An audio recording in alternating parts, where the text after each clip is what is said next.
amor de Deus é para todos, até para aqueles que nós não gostamos. Em Brasília, no Rio de Janeiro, um grupo chamado Centro Dom Bosco, que é de extrema direita e que hoje manipula de maneira fantástica as redes digitais e tem ganhado espaço. Enquanto isso, apedrejam os outros, né? Apedrejam o Padre Júlio, porque está atendendo aos moradores de rua de São Paulo. Como pede o Papa Francisco, a igreja não é uma alfândega, nem uma delegacia. A igreja é hospital de campanha. Caros amigos do Centro Dom Bosco, sejam bem-vindos mais uma vez ao Chave Católica. Eu sou Luciano Pires e hoje os convido a tratarmos do tema caridade e filantropia são a mesma coisa?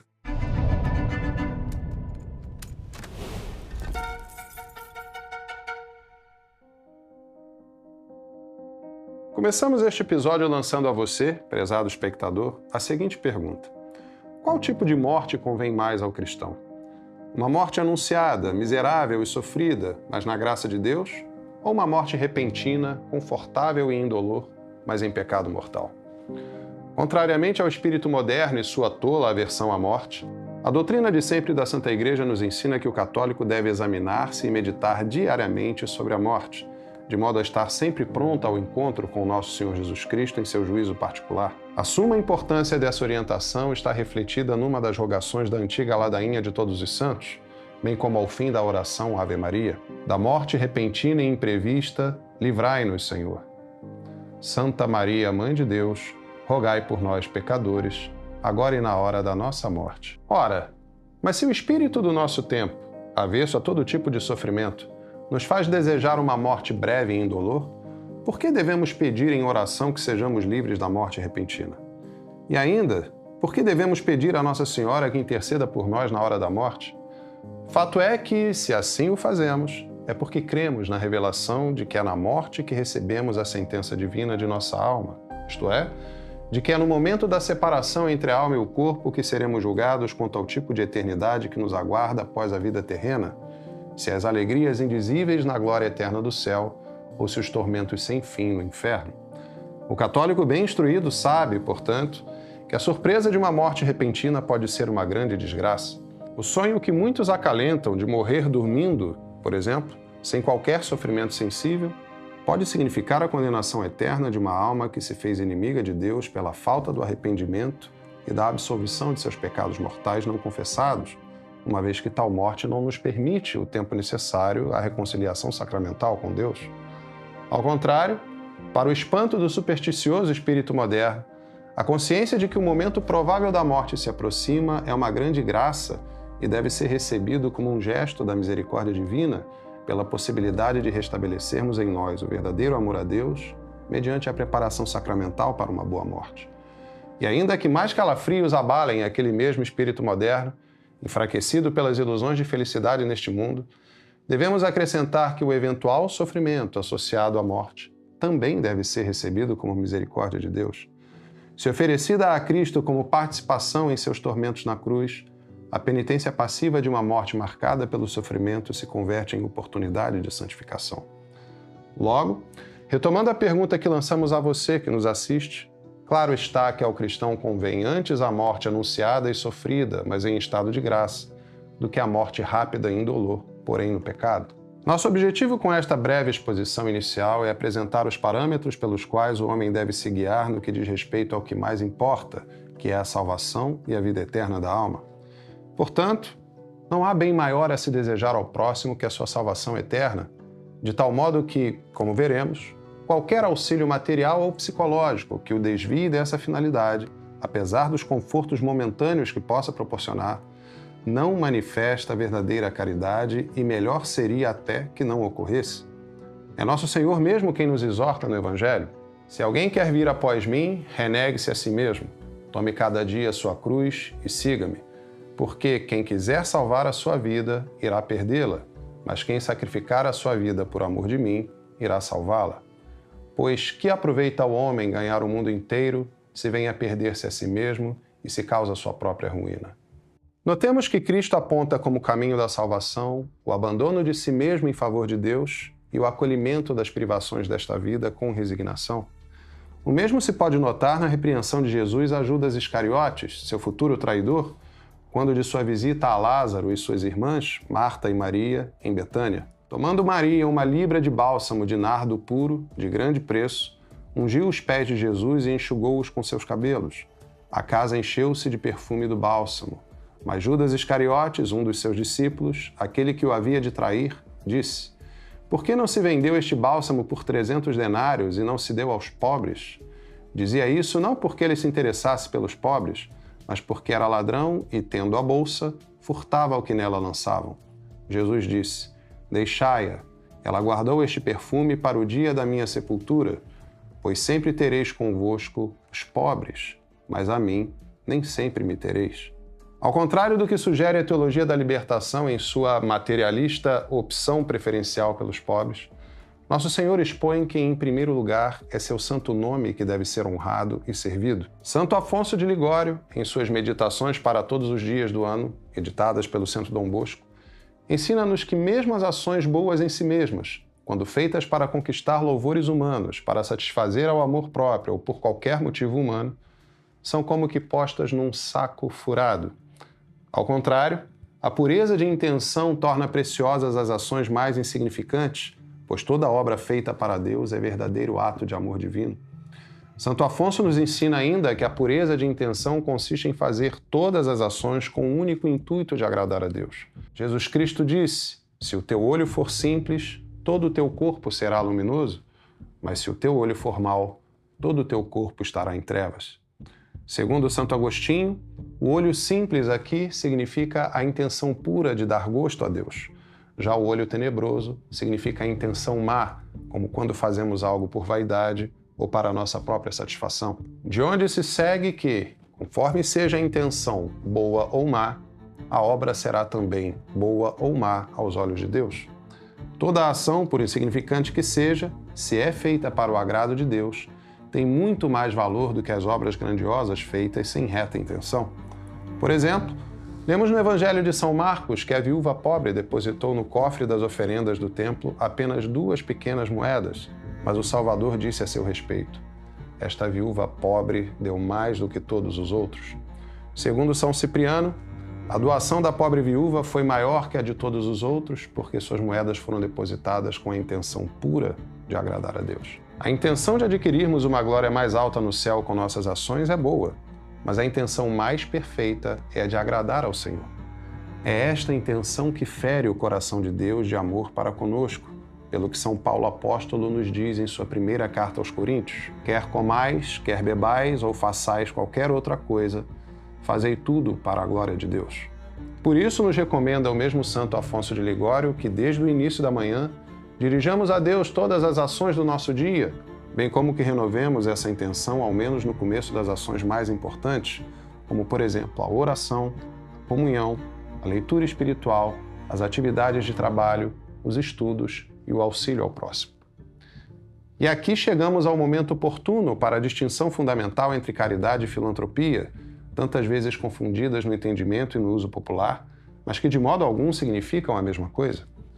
O que até aqui expusemos, especialmente apoiados nas Escrituras e no ensinamento de Santo Afonso de Ligório, ilustra bem o que é a caridade, termo que corresponde a caritas no latim e ágape no grego. Trata-se sobretudo do amor vertical e transcendente entre Deus e o homem, no qual amamos verdadeiramente ao próximo e a nós mesmos. Em outras palavras, trata-se de um amor que tem origem no próprio Deus e que é, portanto, impossível de ser praticado fora da fé que faz a comunhão dos santos, livre do pecado que aflige o coração humano. De modo que, segundo o Catecismo Romano ou Catecismo de Trento, que acaba de receber nova e especial edição pelo Centro Dom Bosco, as verdadeiras obras de caridade são aquelas que comprovam a fé que professamos pela boca. Ademais, as autênticas obras de caridade manifestam a consciência profunda de uma comunhão universal em Deus entre todos os homens, como registra o mesmo Catecismo Romano, ao tratar do 9º artigo do Credo. O verdadeiro cristão nada tem, afinal, que não deva considerar comum para si e para todos os outros. Por conseguinte, todos devem estar prontos e dispostos a mitigar as privações dos indigentes. Se alguém que dispõe de tais bens materiais vê seu irmão na penúria e não lhe presta auxílio, dá com isso uma prova cabal de que não tem amor a Deus. Sendo assim, é evidente que já gozam de certa bem-aventurança todos aqueles que pertencem a esta santa comunhão. Notemos a centralidade que Deus ocupa nas autênticas obras de caridade. É sempre por amor a Ele que as obras de misericórdia dirigidas ao próximo se tornam efetivamente meritórias. Podemos ainda mencionar o Papa São Pio X, que nos ensina sobre a caridade em seu Catecismo Maior, de 1905. O que é a caridade? A caridade é uma virtude sobrenatural infundida por Deus em nossa alma, pela qual amamos a Deus por si mesmo sobre todas as coisas e amamos o próximo como a nós mesmos, por amor de Deus. Por que devemos amar o próximo? Devemos amar o próximo por amor de Deus, porque Ele o manda e porque todo e qualquer homem é imagem de Deus. Como se perde a caridade? Perde-se a caridade com qualquer pecado mortal. Como recuperamos a caridade? Recuperamos a caridade fazendo atos de amor a Deus, arrependendo-nos e confessando-nos bem. Ou seja, não pode haver verdadeira obra de caridade sem a disposição espiritual de se crer naquilo que a Santa Igreja nos propõe a crer para a nossa salvação e para a salvação do próximo. Por outro lado, diferentemente da caridade, que, como vimos, designa aquele amor transcendente e vertical entre Deus e o homem, a filantropia, termo de origem grega que significa amor ao homem ou amor à humanidade, designa um amor horizontal, natural e terreno entre os homens. Ao contrário da perfeição caritativa, vinculada à oração e aos sacramentos, a ação filantrópica, emancipada de Deus em sua pretensa autossuficiência entre os homens, abre-se às imperfeições humanas e mesmo ao pecado, ainda que sob a aparência de boas ações, servindo frequentemente ao desencaminhamento dos homens em relação ao fim último a que se destinam, que é a salvação da alma. Dito de outro modo, quando a filantropia se vale do auxílio material a pessoas necessitadas para infundir-lhes doutrinas contrárias à lei natural e à lei divina, isto é, doutrinas que as afastem da fé e da caridade de que todos precisamos para atingir aquela felicidade celestial superior a todas as privações temporárias deste mundo, tais ações se tornam absolutamente reprováveis. Para que tenhamos melhor noção dessa distinção entre caridade e filantropia, convém resgatarmos uma radiomensagem de outubro de 1947, proferida pelo Papa Pio XII, na qual o Santo Padre esclarece. Caridade é a palavra às vezes usada livremente para significar uma espécie qualquer de atividade benévola ou filantrópica. Mas caridade tem um significado sacro e consagrado. A caridade é diversa de qualquer outro amor humano porque é uma réplica do amor de Cristo para com o homem. Dou-vos um novo mandamento, que vos ameis uns aos outros, que vos ameis um ao outro como eu vos amei. Isto é caridade. Amar-vos-eis uns aos outros, disse Cristo, como eu vos amei a vós, não como amam aqueles que corrompem a inocência ou a fé, comenta o imortal Agostinho. Leigos do mundo, avizinhai-vos deste grande inválido, e enquanto levais para ele o pão para nutrir o corpo, tentai gentilmente aliviar suas feridas e verter sobre elas o óleo da mensagem consoladora de Cristo. Sussurrai no ouvido, de há muito talvez surdo ao conselho sacerdotal, palavras de encorajamento, de esperança e de paz, e o exemplo do vosso amor cristão apressará o dia em que uma vítima amargurada pela dor, ou pelo insucesso, ou pela injustiça, retornará àqueles que Deus constituiu guardiões e médicos das almas. Se, pois, a caridade se vale do alívio prestado aos corpos dos necessitados como missão de conversão e salvação das almas, em muitos casos, a filantropia se vale do mesmo expediente para perverter os corações e obscurecer o entendimento de seus assistidos, afastando-os de Deus e da união salvífica que são chamados a ter com Ele. Por exemplo, a plataforma Confluentes, criada para potencializar a filantropia individual no Brasil, reúne doadores individuais e ONGs qualificadas buscando gerar melhores resultados no combate às desigualdades sociais. Em sua página na internet encontra-se uma notável distinção entre filantropia e caridade. Filantropia e caridade têm muito em comum, mas não são exatamente a mesma coisa. Enquanto a caridade está muito conectada às religiões, principalmente ao cristianismo, relacionada à ideia de fazer o bem, a filantropia tem uma visão social. Podemos dizer que o conceito de filantropia é, em si, uma variação do de caridade, porém destituído da carga religiosa. No mundo contemporâneo, as duas palavras se afastaram ainda mais, A filantropia estratégica, mais do que simplesmente ajudar o próximo, quer resolver os problemas sociais do presente para construir um futuro mais igualitário e desenvolvido para todos. E mais adiante, na mesma página, pode-se ler um trecho ainda mais revelador. A filantropia como ação foi consolidada durante o Império Romano. Dedicado a retomar o paganismo em substituição ao cristianismo, o imperador Flávio Cláudio Juliano utilizou o termo como um equivalente à ideia de caridade, conceito que, por sua vez, já vinha sendo difundido como uma das grandes virtudes humanas pela então nova religião cristã. Não por acaso, vale notar que o referido imperador passou à história como Juliano o Apóstata, que traiu a fé de seu batismo e perseguiu cristãos. Em outros pontos da mesma página encontram-se reconhecimentos pelos bons serviços sociais prestados no passado pela caridade cristã, nomeadamente pelas Santas Casas de Misericórdia, estabelecidas no Brasil pelos portugueses desde 1543. Mas num movimento repaganizante, similar ao do imperador Juliano, assinala-se que é fundamental promover melhorias que, no médio e no longo prazo, possam diminuir as desigualdades e fortalecer a democracia.